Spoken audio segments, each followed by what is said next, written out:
NGO মার্কা face দিয়ে রাষ্ট্র পরিচালনা করা যায়? যায় না। আমরা বারবার বলছি এখানে পলিটিশিয়ান লাগবে, যারা রাজনৈতিকভাবে অভিজ্ঞ তাদের লাগবে। একজনকে দেখান যার রাজনৈতিক অভিজ্ঞতা আছে। রাষ্ট্র পরিচালনা মানে কি, নেতৃত্ব মানে কি, রাজনীতিবিদ।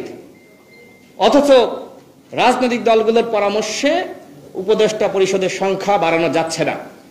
আমি সেই সিজিএস এর প্রোগ্রামে আরেকজন বক্তা বলেছে যে আমার মনে হয় না 4 মাসের বেশি চালাইতে পারবে, একজন গুরুত্বপূর্ণ বক্তা।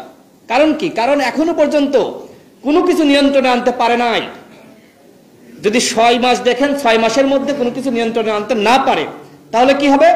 সেনাবাহিনী ক্ষমতা টেক ওভার করবে।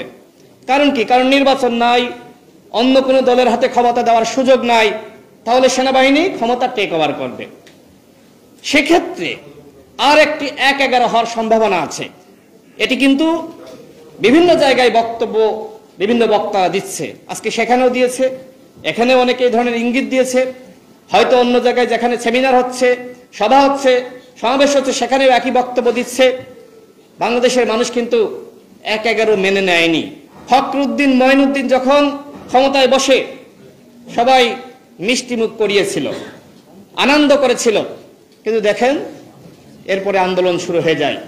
ঠিক একইভাবে আজকে যদি প্রকৃত পক্ষে আজকে রাষ্ট্র সংস্কার না করা যায়, তাহলে এই সরকারকেও কিন্তু মানুষ আস্থা করে নিক্ষেপ করবে। আমরা আহ্বান জানাচ্ছি, আপনারা 18 মাসের কথা সেনাপ্রধান বলেছে, যদিও আসলে এটি বলা কতটুকু উচিত বা অনুচিত এটি নিয়ে আলোচনা হওয়া দরকার। সেনাপ্রধানের কাছ থেকে এই ধরনের 18 মাসের বক্তব্য এটি কাঙ্ক্ষিত না। এটি আমরা বলেছি যে অন্তর্বর্তীকালীন সরকার, তাকে একটি রোডম্যাপ, একটি রূপরেখা দিতে হবে। এখনো পর্যন্ত রোডম্যাপ বা রূপরেখা দেওয়া হয়নি।